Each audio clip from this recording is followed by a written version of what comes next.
Good afternoon, ladies and gentlemen. This is the sensational one, Sean Bryant, the co-host with the most. Hey, my host is, he had a case of the flu bug come up today. So it's just going to be me and the wacko one doing our show today. And we have a special guest today. It's a little different. This is going to be a story that doesn't get told much. Community forget about the little guy. And sometimes it's that little person that, has something bad come up or whatnot, something happens, form situation may be. In this case, earlier this week, I was ridiculed by some of the wrestling community, and I almost canceled my show. But after conversation, I decided, what? Person story heard, even the little person, even the one that doesn't all the superhero TV show, whatever it may be, movie situation. Injuries happens,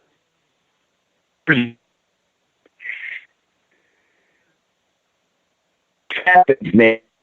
So you know what? For those of you that want to ridicule people because they didn't make it all the way, they didn't hit,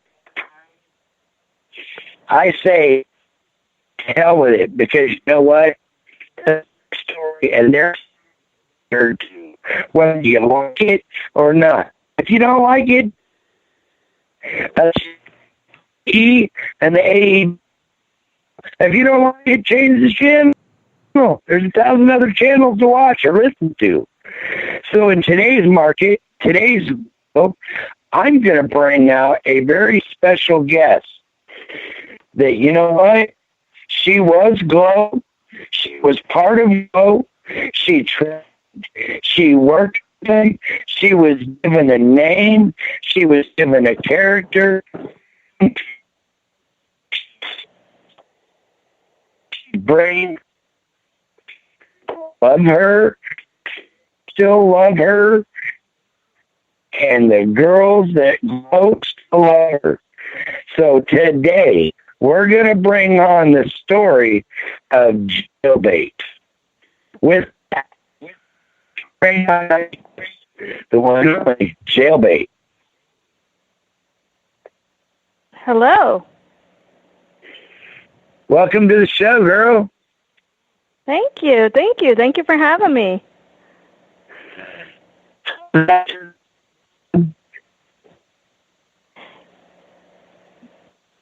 Hello? Okay, he's having a little trouble here with this signal here. I'm having really bad audio problems. Yeah, I'm hearing it here too. I'm gonna call him back in here. One moment. So we'll see if calling him back in will help him. Anyways, for those that want to know, she was Glow. Her name is Jailbait, and why don't you just introduce yourself to them for those that may not know you? Okay. My name was Jailbait on the show. I came in during season 3, and the way I got on was kind of an interesting story. I just happened to be watching it during the transition between the season 2 and the season 3 bridge over. And my dad was a big wrestling fan, and he was flipping through the channels. I think it was a Sunday, and he asked me to watch wrestling with him. And, no offense, I'm a girly girl, so I was really not interested. I was a teenager. I was like, nah, I don't think so. And he said, well, I'll buy you a donut. And I said, okay. So he said, I'll even let you pick the show. So I'm flipping through the channels, and, there's a lot of men wrestling. And then I saw the Heavy Metal Sisters branding Sally, the farmer's daughter's rear end. And I was like, oh, this is interesting. So I started watching it. And I said, you know what? I said, this is so stupid. I could do this. And my dad's like, yeah, right. And I'm not putting down wrestlers. I had no idea, okay? I was just kind of cocky. And I was like, well, I'll show him. So the next day, I started making phone calls, and I called the Riviera, and I said, what do I do to be a Glow Girl? They hooked me up with Matt Simber. Within a day or two, I met him because he lived in the next town. I lived in Newbury Park, California, and he lived in Westlake at the time. So I met him within the week. I was already out to go to Vegas to try out. So from the time I watched it, a week later, I was at the tryouts. And I thought, for sure, like, they're going to cut me because I'm a girly girl, but I just wanted to prove a point. But once I got there, I fell in love with it. It's kind of like the Netflix series, how when you see the real actresses being interviewed about wrestling, it's kind of addictive. You kind of get a rush once you start. It's hard work, though. It's hard work. But once you start doing it, you start to fall in love with it. And so I just kept saying. I mean, a lot of people were dropping out, quitting, getting fired, and week to week, I'd make it through. I never gave up. I never quit. I got hurt. I had an operation. I went on tour, and I got hurt again. So the second time I got hurt. Oh, do you need to catch that? They're good. Oh, go ahead. Okay. So the second time I got hurt was on tour, and I believe that was Clemson University, and in a snowstorm. And that's when Matt said, you know what, this is tricky. We tried. I had done sketches. I'd been there 5 or 6 months. I lived there 24/7. I didn't just live out of town and fly in for matches. I lived there with the girls for 5 or 6 months in character, 24/7, even, on private time, we still had to be our Jailbait, Corporal Kelly, Dementia. We were our characters 24/7. And I lived that 5 to 6 months. I was Glow. I got hurt, so you won't see a lot of television time on me, but I am in a Glowing Moments. I did have a sketch. I did have raps appear on TV. And I'm on the introduction. So, yeah, I was there. I worked hard. I just missed the big bonus that a lot of the girls got, and I missed the TV time, a lot of that TV time. But I did matches. I even had my own signature move called the Jailbait. Called the what? Jailbait. The jail? Jailbait, like Nice. So yeah. So what was that? So I was there. Well, I would do I'd come up behind a girl and do I think it's excuse me, it's been a long time since I've been in the wrestling thing, but I think it was a full Nelson. And it would look like I'm perpetrating the move. We'd kind of both jump up in the air and land on the mat, spread leg, right?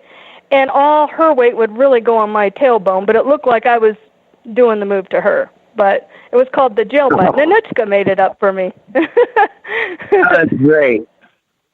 That is great. Uh-huh. So you were recently, you were at NostalgiaCon with everybody a few weeks ago. How was that? Oh, it was so much fun. Oh, my God. I loved it. It's been a long time since I've been with the girls, and seeing the fans, and, I have my favorites. My favorite fans, just, they go on the cruises with us. We become really chummy with these guys and gals. Right on.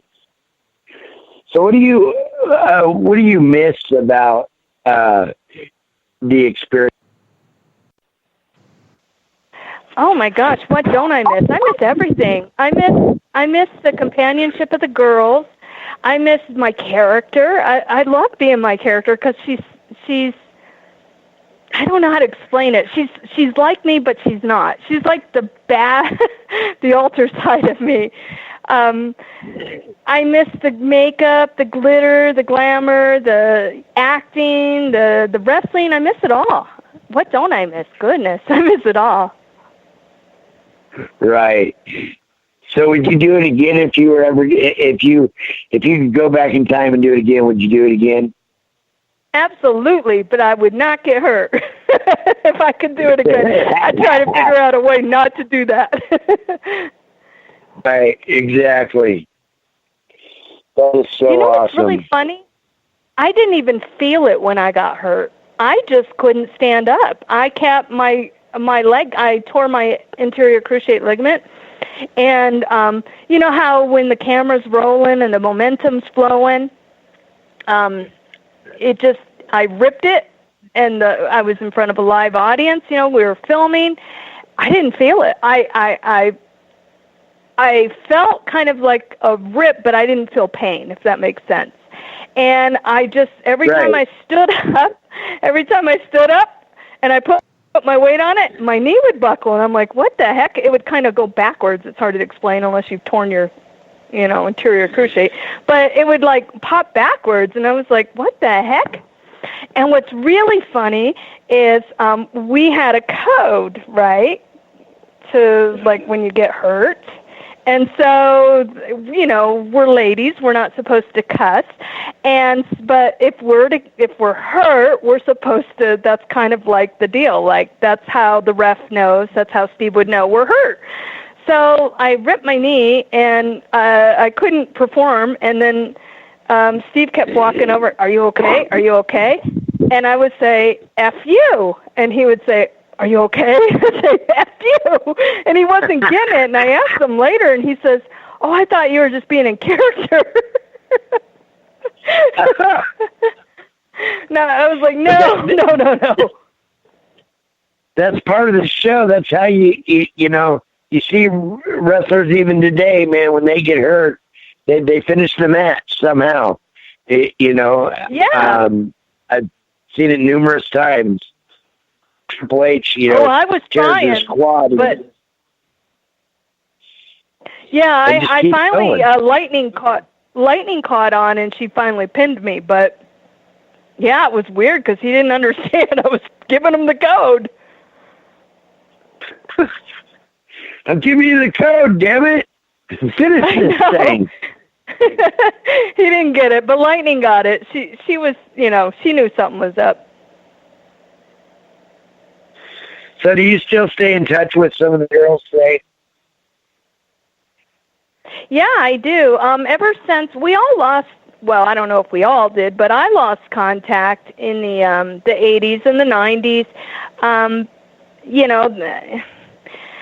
I had a very controlling ex and a stepmother both who made me, feel like I should be ashamed of being a glow girl. So I didn't tell anybody. And when it aired, even though I was like on the intro and they were doing my rap and stuff and my sketch, I did not tell anybody because I was kind of like, I was young. I mean, I was really young and I was really naive. And, they made me feel like, shame on you. This is a dirty girl thing. It's professional wrestling. It's not mud wrestling, but, or session wrestling. I mean, it was like the real thing. But they made me feel like, you're a bad person. So I didn't tell anybody. I kept it my dirty little secret.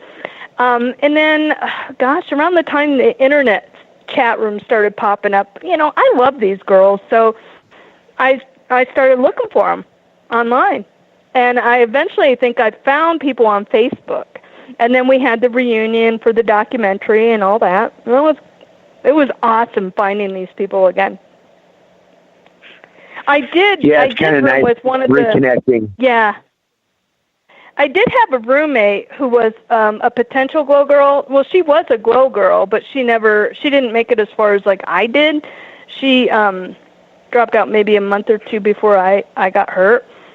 She was supposed to be the original Broadway Rose, and we were roommates in the 90s, so even before, like, you know, the internet picked up and chat rooms and all that. So I had been in contact with her. Oh, wow. So, yeah. So, you know, I kind of kept in contact with a few of them over the years. But, yeah, because of the internet, we all got back together again. I'm so happy we did that. Yeah.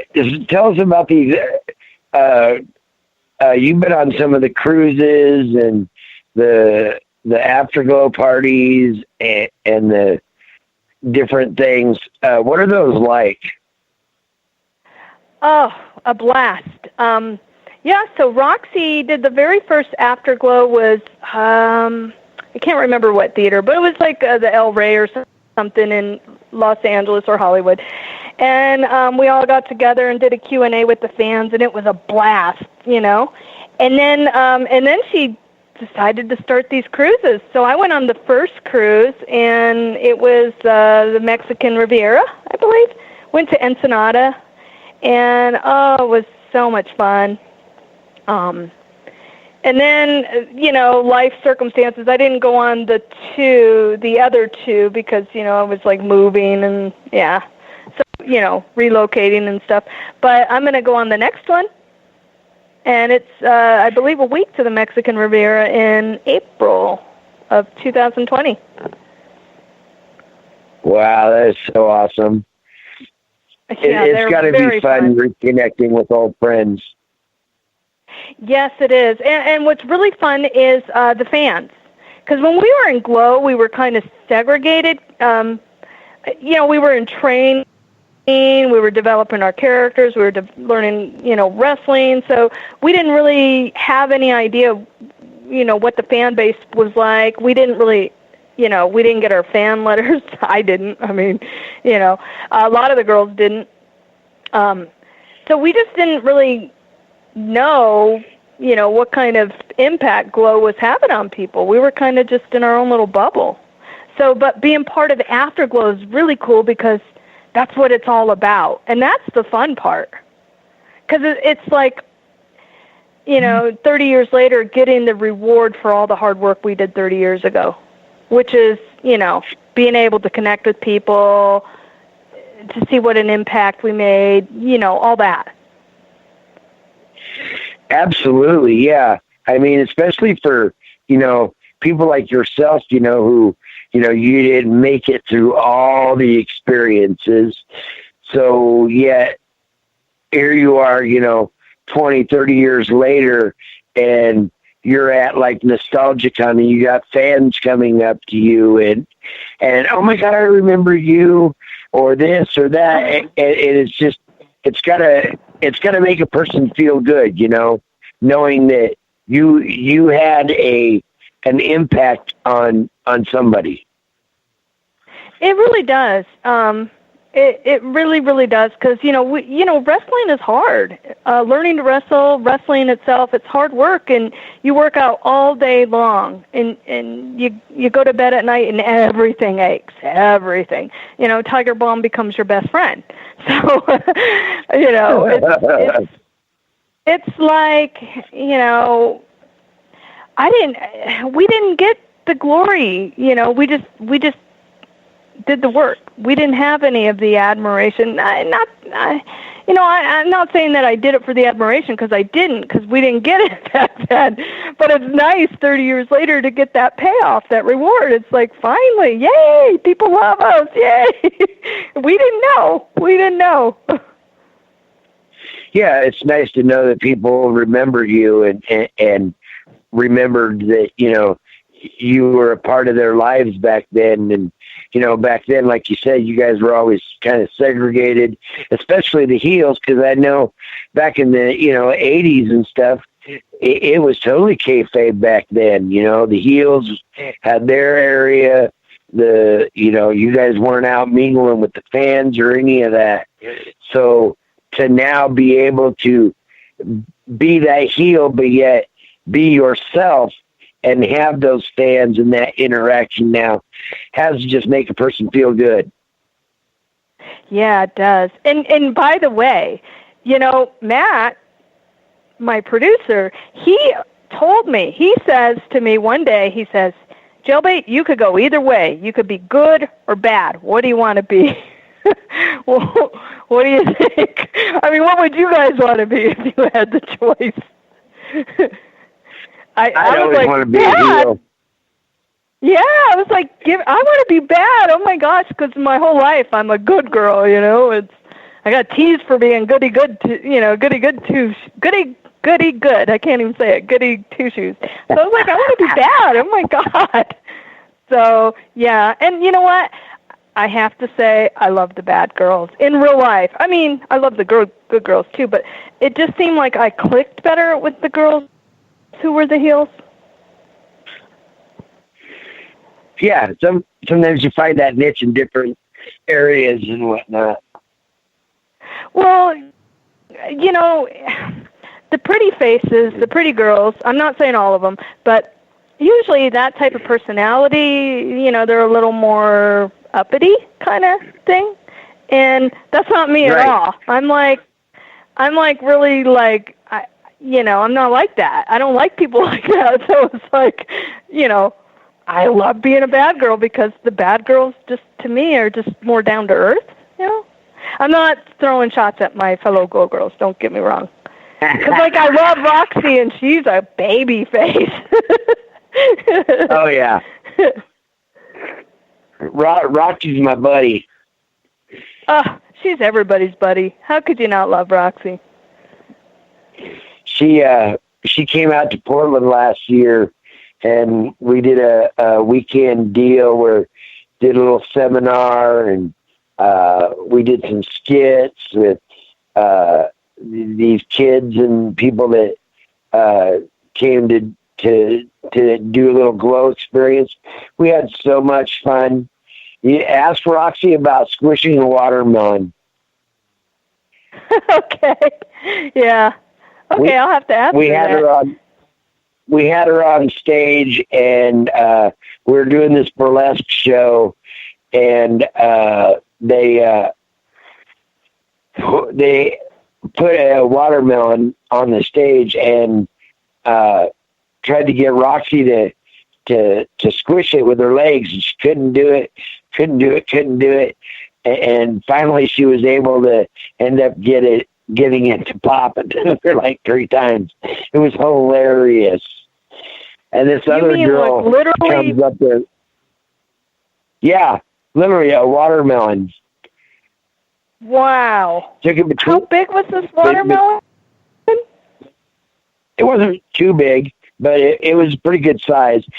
I got video of it. It's on my Facebook somewhere under my videos. I'll have to reshare. Roxy's got video of it too. My wife filmed it all. It was hilarious. Oh my God, it was hilarious. What happened? Does it explode? Does it crack? Yes.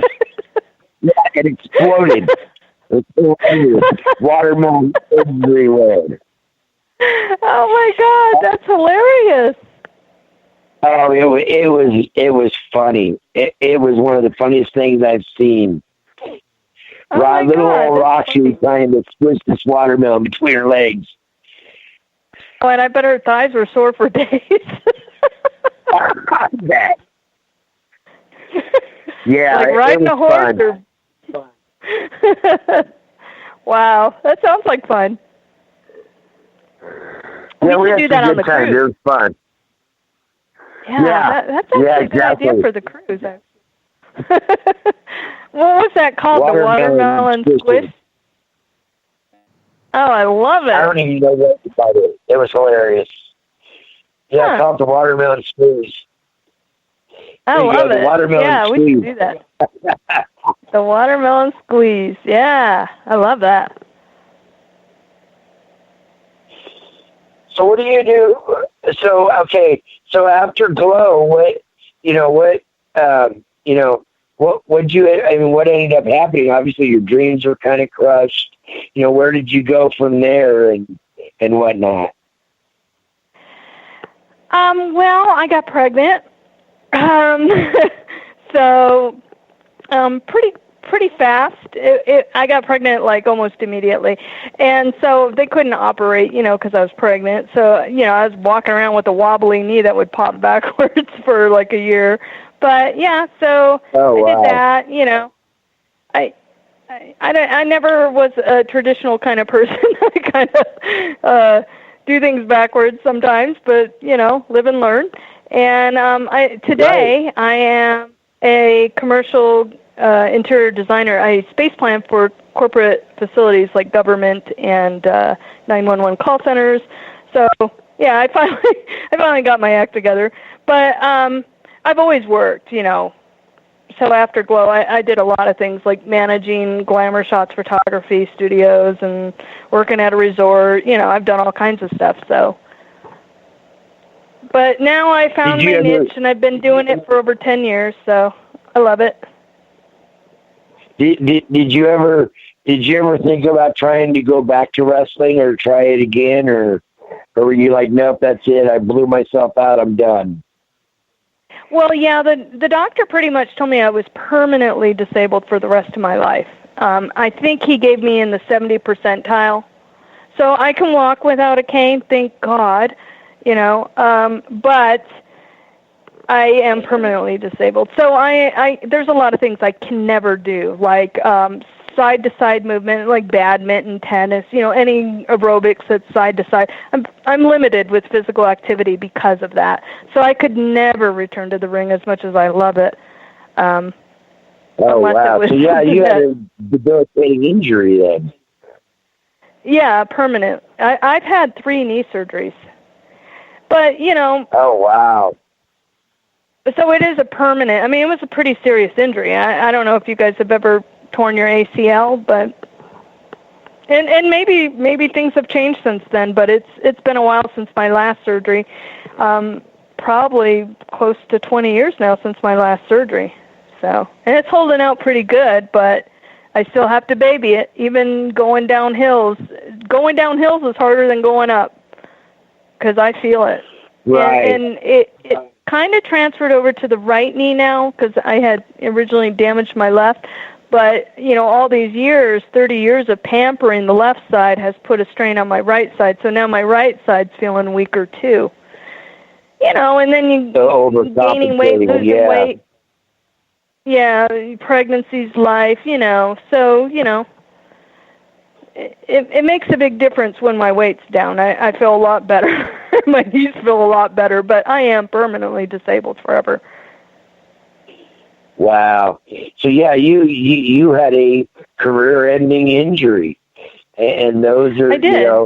Those can be debilitating in a lot of ways. There's the physical aspect, there's the mental aspect.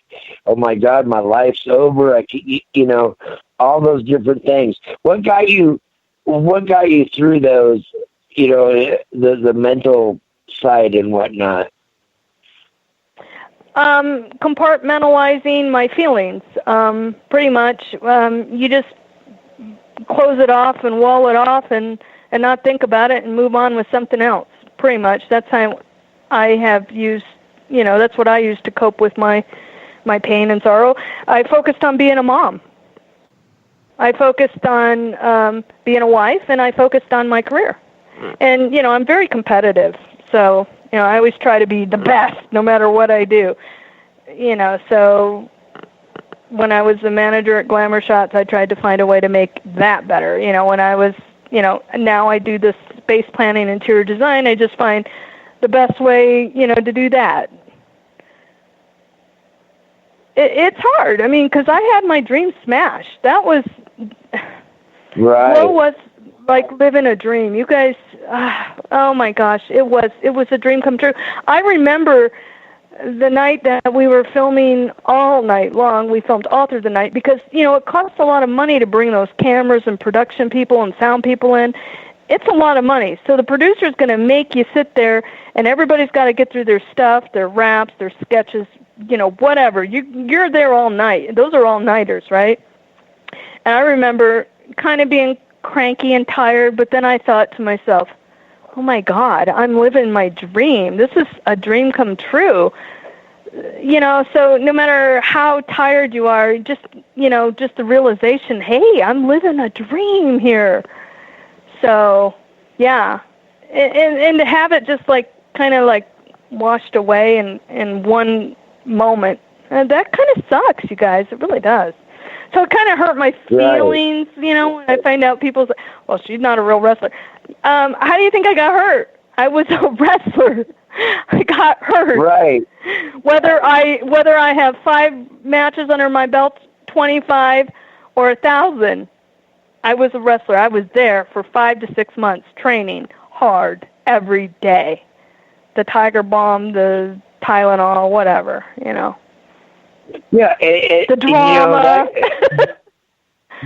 Your story could have been any one of those people's. That could have been them. And that's the story I wanted to get out here was that, people, life happens. And sometimes you end up on top. Sometimes you end up on the bottom. Sometimes you're in between. And when everything you dream and you chase for is taken away in one fell swoop, that's devastating. And that's right. And it hurts. It hurts. And you know what? I didn't quit. I did not quit. And that's what hurts my feelings is hey, I didn't wimp out. I stayed. I stayed through all of that, even through the first injury. It was the second injury that Matt finally said, and he was so sweet about it too. But it was just the whole point, I tried. I stuck through it with injuries. I'm sitting there rolling around, with an injury. Yeah. I knew I wasn't ready to go back in that ring. When the doctor released me, I said, are you sure? Because it doesn't feel right. It doesn't feel like you got it all. And he said, no. Now, this is before I didn't have an MRI. He just went in and did the first surgery was cartilage, removing cartilage. But he didn't realize I tore my ACL or it was just hanging on by a little tiny thread. Because when he told me I was okay to go back in the ring, I said, it doesn't feel right. I could still feel it popping backwards. And he said, you're just insecure because you're trying to recuperate. And I was like, No, I knew something was still wrong. He didn't get it all. He didn't fix it all the first go-round. Oh, man, that's got to suck, yeah. Surprised he wasn't sued. Well, my whole point is that I didn't quit. So, I was a wrestler. I was there. I went on tour. I sent Sean a video where somebody caught, I think it was in Laughlin, somebody happened to, film the whole match. Yeah. I took the bump. Are you still there? Yeah, I'm here. Can you hear me? Yeah. I was just having issues for a second.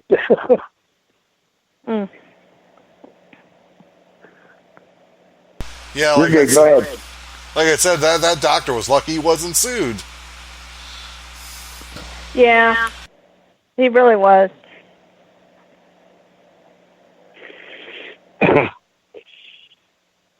That's awesome. I was really young and naive. Yeah, that's what Roxy was saying. You were like one of the youngest, if not the youngest, glow girl out there.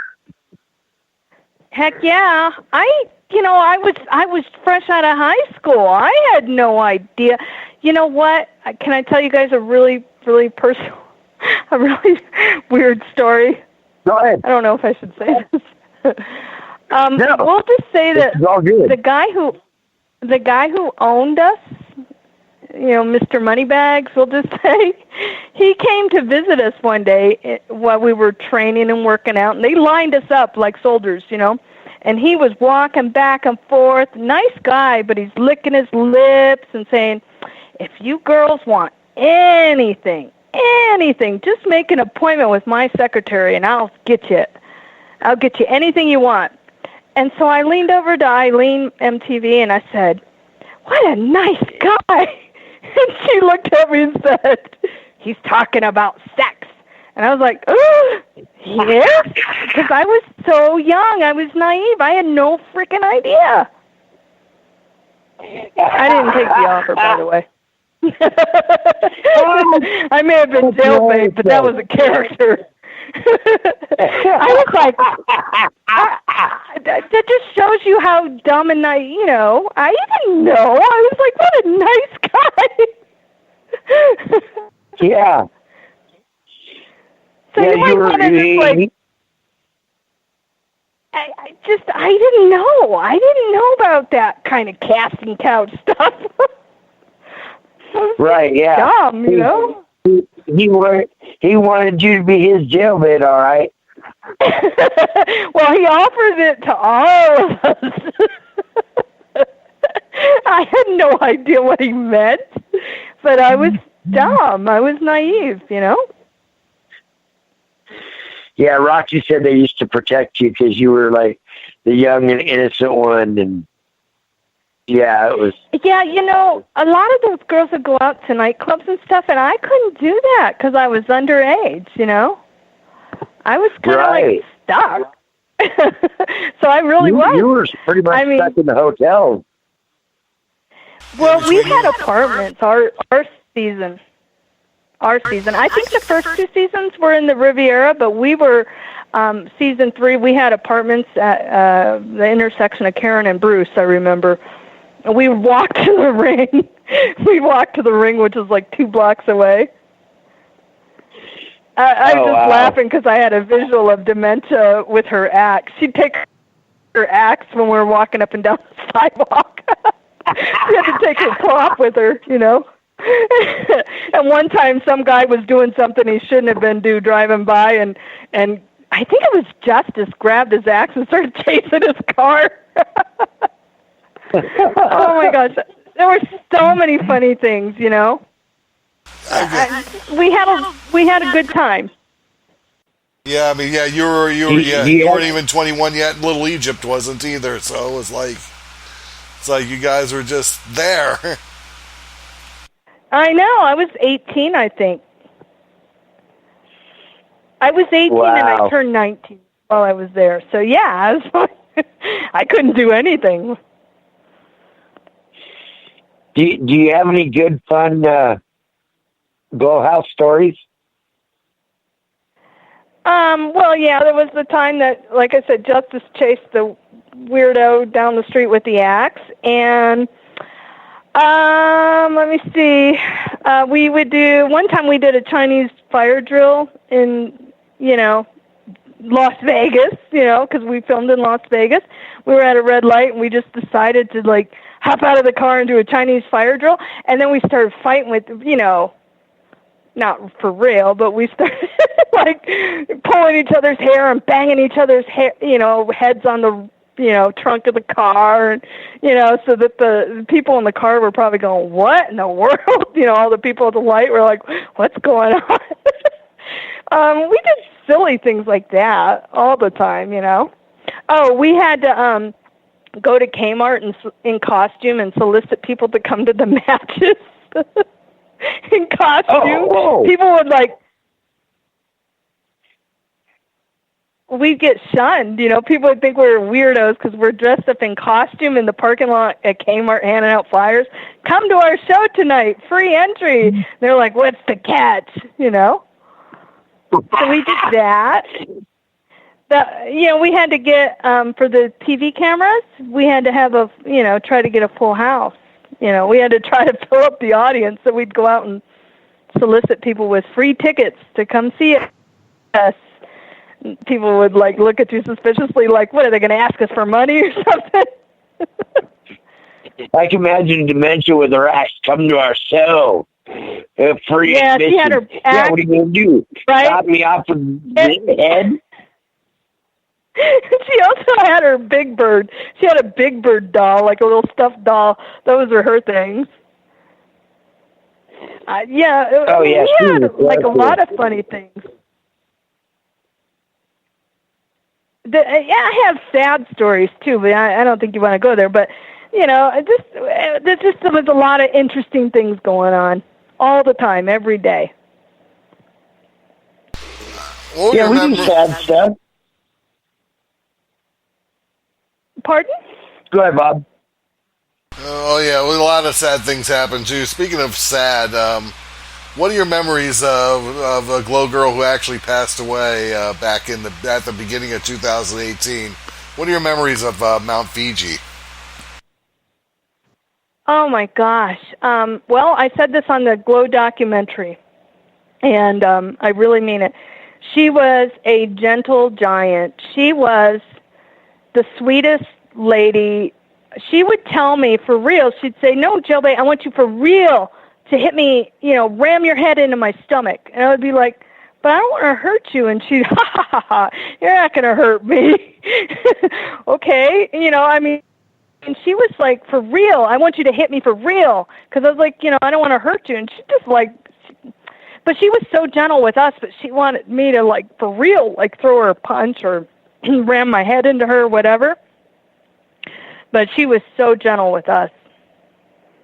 I called her Darla. She reminded me of Darla from the Little Rascals. I said, "You look like Darla, all grown up, with those big dimples, and the dark hair and those big, deer baby doe eyes." She just, I miss her. I used to go visit her in the nursing home,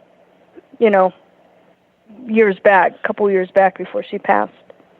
Yeah, in fact, the one who did Matilda the Hun, yeah, she actually put up a video of those two together, doing a little classic Glow preview or something, and who didn't love her? That got to meet her. Who wouldn't love her? Yeah, she was just a beautiful, beautiful soul. I don't know how else to say it. Yeah, what are your, did you work with Matilda much?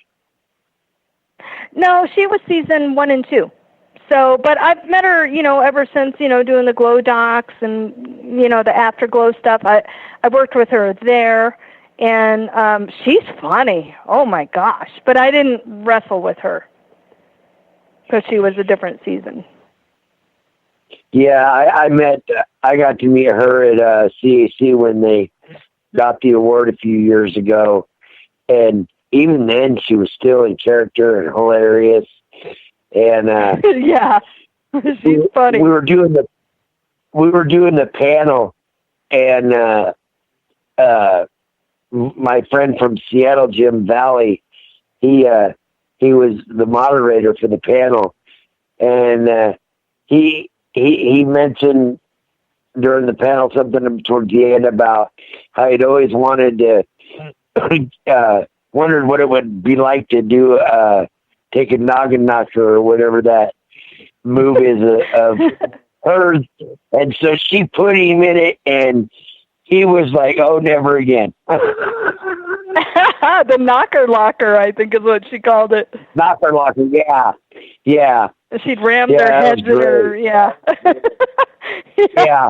I love her. She's awesome. And you know who else you guys didn't mention was Big Bad Mama. She passed away a couple years ago, too. And I worked with her a lot. Because I was originally tag teamed with MTV and Big Bad Mama. Mama was my mama. Yeah. Mama was my mama. And they had a whole plan for me. They were going to do a shotgun wedding with me and, Steve the referee. He was also the head writer of the show, but I was supposed to marry him in a shotgun wedding with Big Bad Mama with a big old rifle. Oh, geez, that would have been so that great. That was in the works. I saw. I remember Big Bad Mama's interview. I remember her interview from the Glow documentary, and I didn't believe it was her. Oh, she changed. She lost a lot of weight. Yeah. Yeah, she looked like she had a very, very successful Jenny Craig visit. But when I heard she passed away, I was actually shocked over that too, man, because it was just, You had someone there who was the same size as Mount Fiji, who was going to take over the spot in the Battle of the Female Giants. And it was like anything, another classic, just like it was with Matilda the Hun. Yeah. Did you guys see her on Married with Children? But yeah, I did see her on that I think one. I remember saw that. I saw that one. Oh, Let's she was rock. awesome. The way she towered over Al Bundy. Ah! And who else was in that segment was Tony Simber, Matt's son, Jungle Boy. I think he played the ref in that. Oh. I didn't know that. Yeah, so you... Yeah, Tony's in there. Yeah, wow. And Babe and Hollywood, I think. I think the whole premise was Babe and Hollywood were, the sexy ones, and Al thought, oh, I get to wrestle them. So he signs up, and then it shows up, Big Bad Mama shows up. Yeah. It was Hollywood. I think that was the whole premise. Yeah, Hollywood and Babe. And so Al's like, yeah, baby. Well, here goes. And they did a little switcheroo. Yeah, and you know who else was on Married with Children was Becky, the girl who played Sally, the farmer's daughter. Oh wow, I didn't know that. I didn't pay much attention. I saw Hollywood, and I saw Hollywood, who I was absolutely in love with even from day one. And people were saying, "But she's the heel," and I'm like, "She's still beautiful." Yeah, she is. She still is to this day. Yeah, a lot of the Glow Girls are. Yeah, and then I saw Big Mama, and I'm like Al Bundy's gonna get it here. But what a lot of people don't know about you. Oh, go ahead. I was going to say, Sally was in a different episode. I think hers was maybe a fantasy of Al's where she's catfighting in the bed with Pamela Anderson. Oh, I believe so. It was a completely different segment, but she it was a girl was different in episode, Married with Children. That's right, yeah. Yeah, and speaking of which, and you came in at a time to Glow. You had come into the third season of Glow where things had changed big time. David McLean had left the show and formed Powerful Women of Wrestling, and a lot of the Glow girls went there with her, so it was like they had to create a lot of new wrestlers.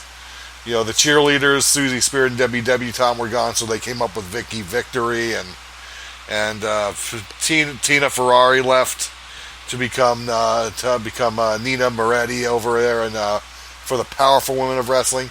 What was that? What was it like in the locker room there? Because you especially were one of the new people there. Was the new mixing in with the old? Was there was there any tension, or just them willing to help get you guys over, and that was it? The few girls that stayed behind were really cool with us. They actually helped train us, like Nanuchka. She was our primary trainer, and Babe, she helped. I wouldn't say train, but she did some training, but a lot of the demonstrations, they would use her to train us. And Hollywood would kind of fly in and do a match. But they all seemed to be really warm and welcoming to us. They didn't act like, ew, like, ew, who are you guys? They were all really cool.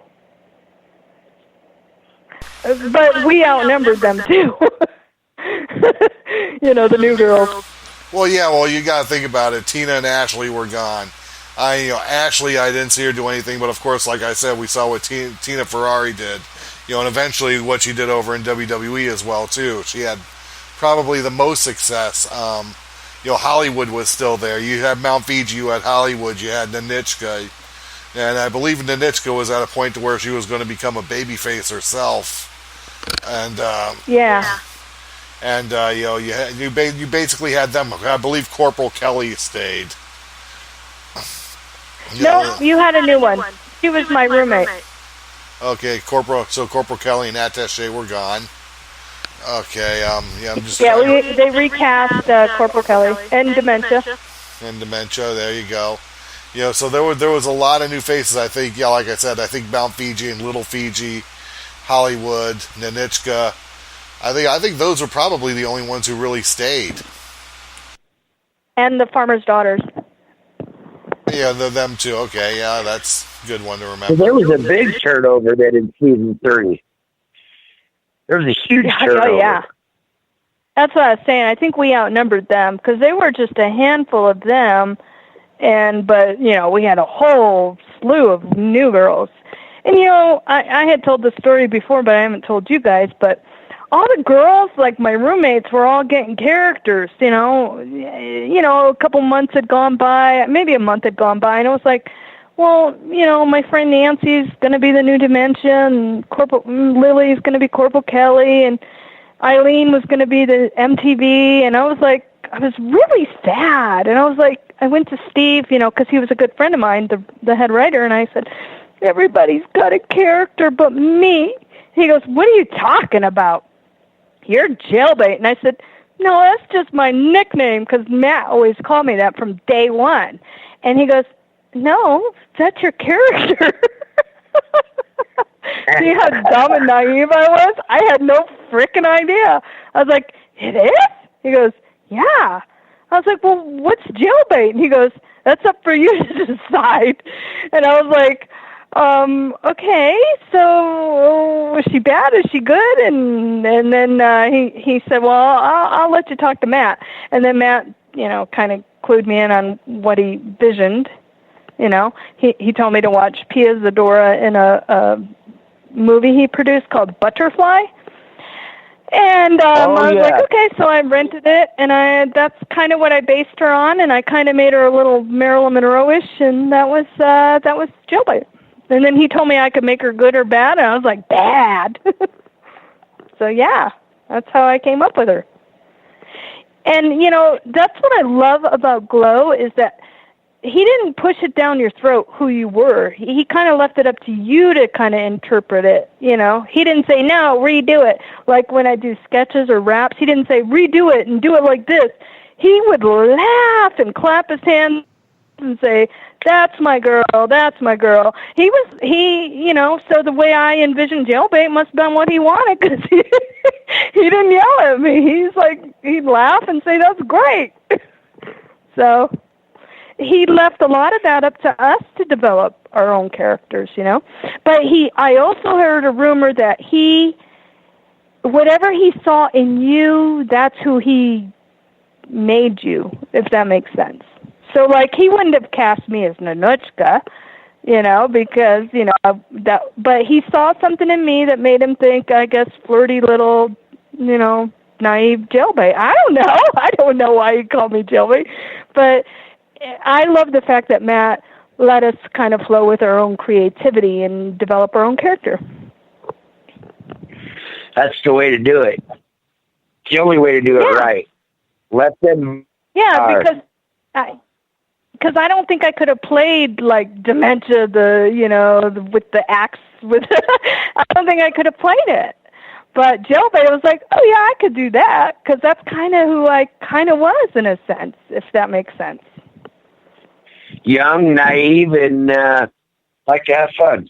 Kind of flirty a little bit. Flirty, yeah. Innocent, flirty. Yeah, I was kind of that way anyway. So yeah, so it was like easy peasy. I could do this, but I like a cheerleader or something. No, I couldn't have done that. I don't think. That was the brilliance of Matt Simber. He is a genius. Matt Simber's a genius. I heard rumors that Matt was a little kind of flirty with the girls too. Was that true, or is that just gossip?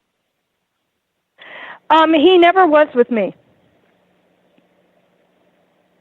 So, I'm not going to say for other people because I don't want to gossip, but I'll be honest with you and put my hand on the Bible, and I'm a Christian, so I can say this. He never crossed the line with me, ever. Ever.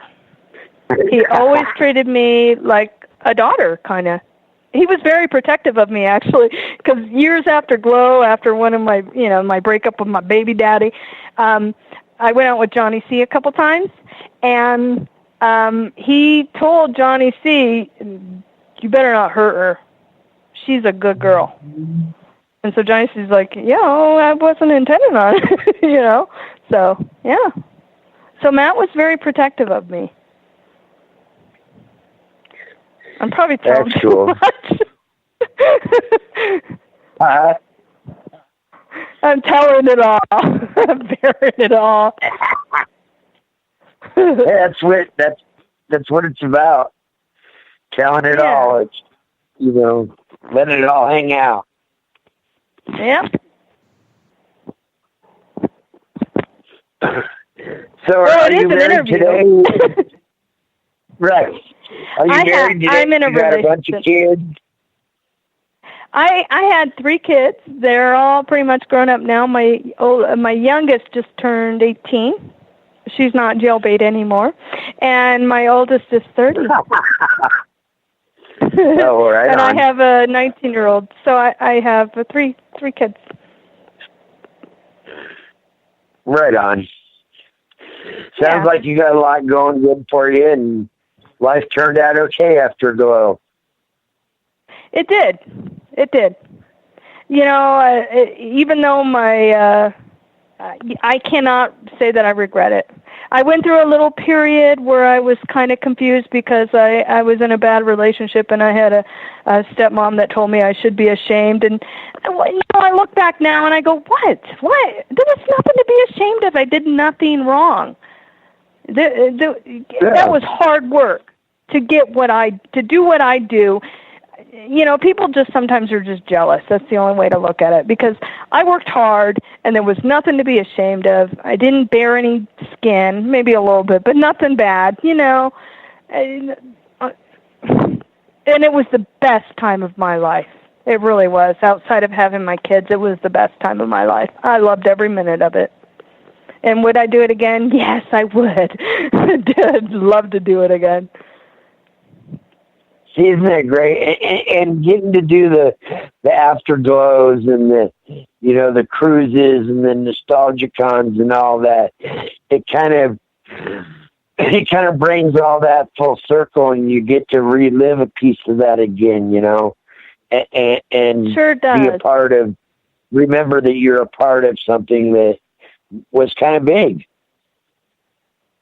Yeah, it really was. And I never knew. Because, I was in that relationship where I wasn't allowed to watch it on TV or anything. But, yeah, I guess it was a big hit, and I had no idea. What do you think of the new Glow? Oh, goodness. I think it's really well done. I think the acting is phenomenal. I love the costume, the makeup, the music. The music is amazing. I love it. The storylines are starting to get a little bit out there. The first 2 seasons there was a lot of parallels the first 2 seasons with what really happened. I was like, yeah, okay, this is kind of weird because this really did happen. But, the characters were different. But season 3 kind of veered off in a different direction. I mean, but it's okay. It's fiction. Still entertainment. Yeah. Exactly. What did you guys think of it? Anything? I think it's okay. I've enjoyed it. I agree. I think season 3 was a little bit different. Yeah. Not bad. It just doesn't parallel what happened. Yeah. No, it just seemed to kind of veer in a different direction, and I saw a couple of the girls that said the same thing, that there were some good kind of comparisons in the first couple of years, but then they're like, this kind of stuff over here never happened, to where they are in season 3 now. Yeah, it kind of went off in a different direction, but it's all right. It's fiction. Yeah, I'm still enjoying fiction, it. Exactly. I can't wait to see season 4. Yeah. Did you go to Roxy's glow party? No, I live in a different state. I would have loved to, but yeah. Oh, you're not in California? No, not anymore. I was, but I moved 2 years ago. I'm out in the Tahoe, Nevada area. Oh, okay. Well, you need to come to CAC and party with us then this next year. I would love to. I mean, granted, it looks like 2 fun. weeks after the cruise. Is it after the cruise? I thought it was in February for some reason. No, it's right after the cruise. It's like so 2 weeks after the cruise. Oh, yeah, okay. It's the last weekend in April, or the last, I think it's the 28th, 29th, and 30th this year, or something like that. Well, I'd love to go. If the CAC gods know who I am, ask them to send me an invite. I'd love to go. I don't know how you get an invite, but yeah, I'm down. You just go. Go with Roxy. She'll take you. Okay. Yeah, it looks like fun. I follow it on Facebook, and I always think, gosh, I'd love to go. We have a lot of fun, and we hang out, and we have breakfast, and we have a few drinks, and oh yeah, we have some fun. Yeah, okay. I'm good with that. That sounds like a good time. And isn't it in Vegas? Fun. Yeah, it's in Vegas, the Gold Coast, the end of the strip. Okay, so that's my state. I'm in Nevada now, so. Yeah, so it's not too far from you probably as much anymore. Well, it's still quite a commute. I think it's like 7 hours or something, but I'd still go. Right? Yeah. Yeah, it's fun. Always looking for a lot of fun to get with the glow. Yeah. Looks like it.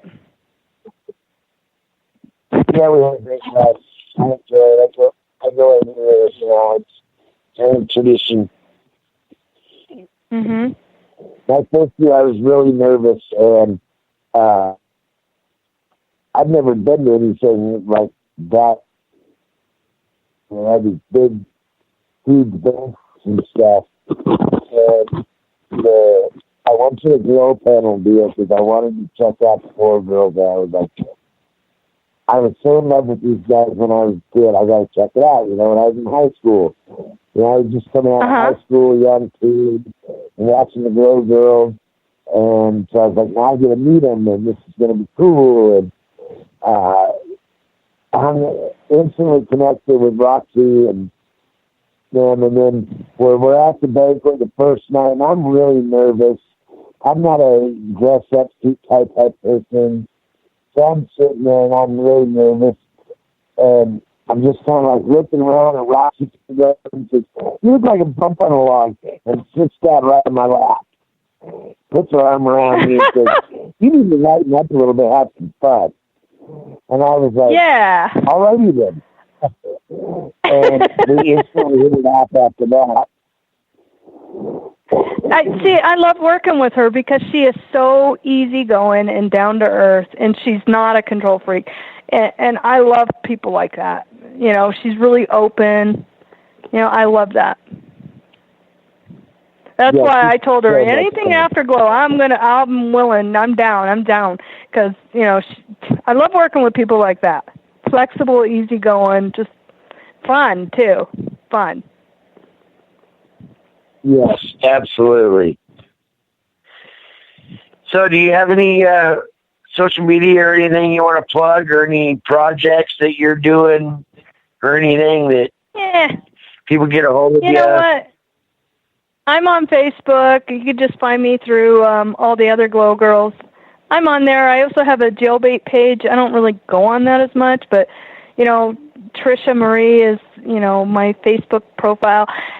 And, I don't really have anything to plug. I don't sell anything or anything, but I love doing the Afterglow, and I love talking about my experiences with Glow. So I'm open to interviews, and anything anybody wants, reach out. I'm here. That's awesome. Thank you very much for coming on the show. I'm glad we ended up going through with this and doing it anyway. Okay, about 10 minutes ago, Thank you. I just want to make one thing known here about Roxy Axter. She marked herself as safe from the afflicted areas of the. I'm trying to remember what it is. The Sadler Ridge fire. Yeah, she marked herself as safe. Yeah. So she is safe from that. So for those who may want to know who might be concerned about her, she is safe. That's good. Yeah, there's a couple girls that still live in that valley. Wow. Yeah, I think her and Eileen both. Yeah. I'm not sure exactly if it's out towards Bakersfield, but I think Babe is out there and Sunny. Oh yeah, So, Sunny too. Yeah. Yeah. So we got Sunny's up on girls the side out of the there. mountain. Yeah. Yeah. Same with Babe. So we need to send our prayers and just wish them all well. Yeah, definitely there. You know, I mean, that's. I'm glad to know that she's safe. I mean, California. Well, another year of going through these brush fires, roughly around the same time they went through the one last year, and they got an early Christmas present on Thanksgiving when the rains came and put the fires out. And why we just wish them the best. Yeah, they need to hurry up and get there again. Yeah, they definitely do need the rain. Luckily enough, a friend of mine who I had actually had on my Thanksgiving show, luckily enough, she was safe. She was safe, and of course, I'm referring to a CCM music artist who really did a lot where that goes to. You know, so I'm just, like I said, I'm just happy that people are safe. Yeah. Well, hey, thanks again, Jailbait. It was great to have you on. I appreciate it. One of these days, I'm going to have a girl panel on here. I'm going to have a few of the girls on and just telling stories that as a group. I think that's my next glow challenge. Yay, that'd be fun. Yeah, I just added you as a friend. I just sent a friend request to you there, and I can see you got a picture of your two kids on your cover photo. Yeah, I usually change those out a couple times a week. So yeah, that's the current one. That's when they were little. They're all grown now, but yeah. In Malibu, that was right. Zuma Beach. Yeah, that's awesome. So you got lucky. You got to raise two good kids, and life after Glow was still something for you because you still made a success. And like I said, looks like you raised two good kids. Actually, I have three because the oldest is 30. I have the younger boy and girl who are 18 and 19, and then I have a 30-year-old. So yeah, life's been good, and the secret is you just keep on ticking. You know, you're going to get bumps, and you're going to get bruises, and you're going to get knee rips and everything else, but you just got to just never give up on yourself, and you just keep going. You just get up, brush off, and reinvent yourself. That's true. Exactly. Hey, guys, thanks for having me on. I love it. Love you guys, and stay safe. Yeah, we'll do it again. Maybe we'll do one from Vegas. Definitely. Yeah. All right, thanks again, hon. Okay, thank you. You guys have a good one. Yep. You too. Okay, bye. Bye-bye. Bye.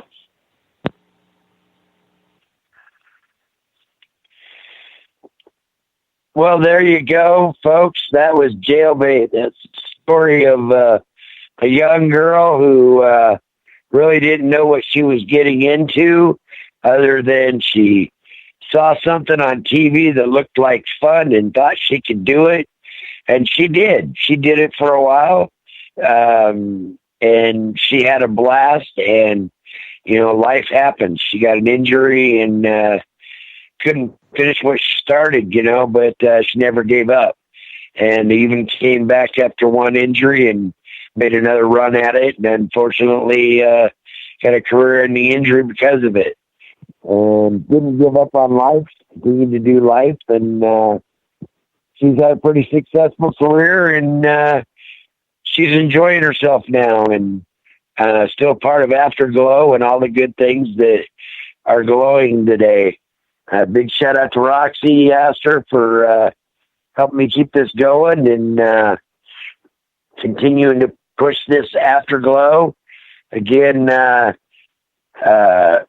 get on and join the Afterglow, and maybe you could be on the cruise in April. Outside of that, that pretty much takes care of this week's show. Next week, our guest will be none other the country boy Carl Stiles. Used to wrestle here in Portland for a while, and he's going to talk about his career and some of the things he's been through, and also his GoFundMe that he's created due to an injury he suffered a couple of years ago. He's trying to get back on his feet financially. So check that out at facebook.com, Carl Stiles, and we'll be on next week for that.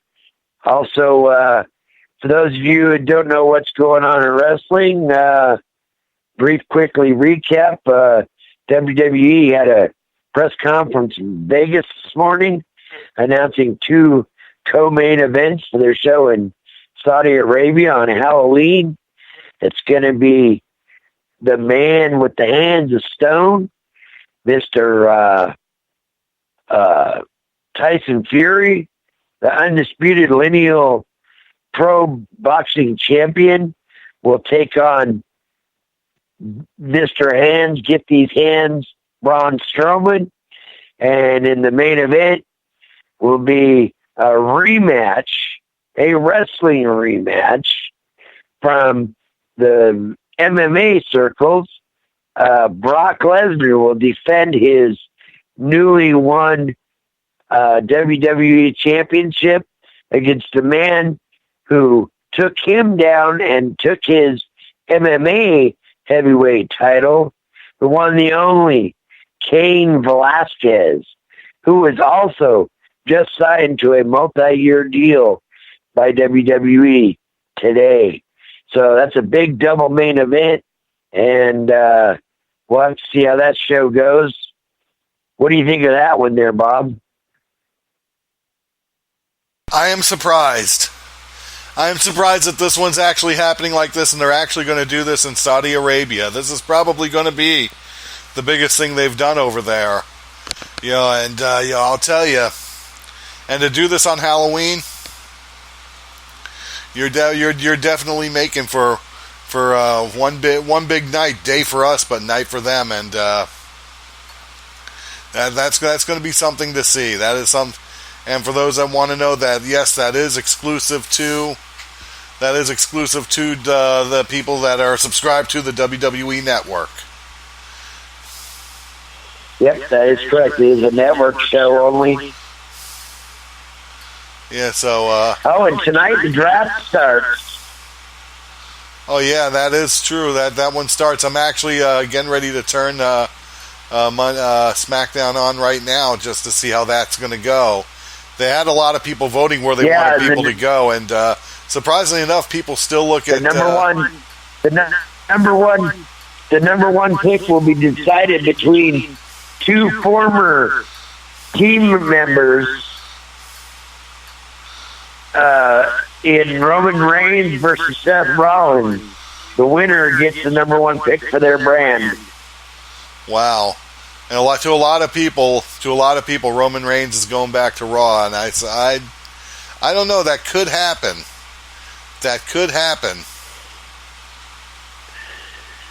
I am turning it good. So stay tuned.